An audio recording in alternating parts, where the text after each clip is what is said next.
የምር እኔ የገረመኝ ነገር አለ። በጣም የገረመኝ ነገር አለ። እኔ ሰዎች ምንድነው የሆኑ ያሉት? ልጁን ሊገሉት ነው እንዴ?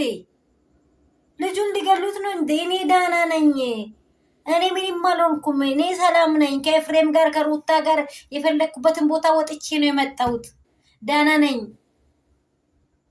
ምን ፈልገሽ ነው? አንተ ለእኔ መልካም አታስብም። አንተ ጥሩ ሰው አይደለም። ለምን መጣይ? ለምን አበድክ አልከኝ? ትኩሳት ትሰማሃል አልከኝ። ለምን? እኔ ዳና ነኝ ብሎ እያወራ ነው አብርሃም። አረ ለአብርሃም ጊዜ ሲጦት። አረ አብርሃምን ልትገሉ ነው እንዴ? ለምን ይቺ ሴት በሰላም አደረች በሰላም ሆነች ብለ? አረ ቡዜ በጌታ በኢየሱስ ስም አንቺ ከህይወታቸው ውጪ። አንቺ ውጪ፣ መጀመሪያ አንቺ ውጪ። አብርሃም የምትፈልጊ ከሆነ አንቺ ውጪ። አብርሃም ደግሞ አንቺን እኔ ክፉን አታስወሪ። አብርሃም እኮ ለአንቺ ወንድም ነው እንጂ ባል ሊሆን አይችልም። በቃ 4 ነጥብ። ወንድምሽ ነው፣ የገዛ ወንድምሽ ነው። ብታማም ምስቱ አለች። ከምስቱ ኋላ ነው። አንቺም ለአንቺ ለባልሽ የምታደርጉን ነገር ነው ማሰብ ያለብሽ እንጂ በሩታ ላይ ችግር አታምጪ። ሩታ ህይወቷን ትኑርበት። ልቀቂ።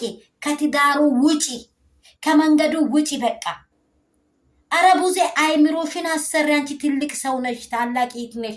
አንቺ ብቻሽን ብትጸልይ፣ አንቺ ብቻሽን ጸበል ብትገቢም እንኳን አንቺ እምነት እኮ ያድናል። ለወንድምሽ ተቆርቁረሽ ከሆነ እሱ ማየት ትርጉም የለውም። እስቲ ህይወትሽን ለመጀመሪያ አንቺ ለእግዚአብሔር ስጪ። አብርሃም ምን ሆኗል ብለሽ ለማወቅ። አብርሃም ምን ይማለው ነው? አብርሃም በጣም ከማን ምን በስሪንጅ ምናገር መሰለሽ? እንደ አብርሃም እኮ ነው እያወራ ያለው። ሌላ ሰው ነው እንዴ?